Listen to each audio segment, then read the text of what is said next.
ठाणे महापालिकेतर्फे फिरती विसर्जन व्यवस्था.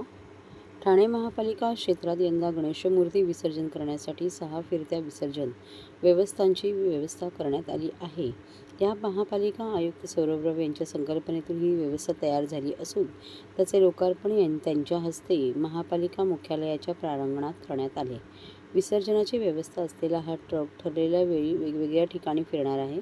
त्या ट्रकवरील टाकीत गणेशमूर्तींचे विसर्जन करता येणार आहे. कृत्रिम तलाव, टाकी व्यवस्था याप्रमाणे महापालिकेने यंदा फिरत्या विसर्जन व्यवस्थेचा प्रयोग केला आहे. सध्या 4 प्रभाग समितींमध्ये वेळापत्रकानुसार हे ट्रक फिरणार आहेत. गणेश भक्तांनी या सुविधेचा लाभ घ्यावा असे आवाहन आयुक्त राव यांनी लोकार्पण प्रसंगी केले.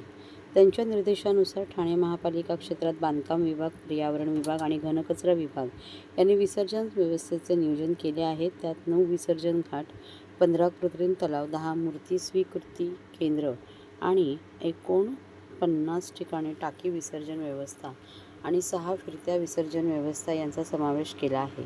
यावर्षी ही फिरती विसर्जन व्यवस्था नौपाडा, कोपरी, माजिवडा, मानपाडा, वागळे आणि वर्तकनगर या 4 प्रभाग समिती क्षेत्रांमध्ये उपलब्ध असेल.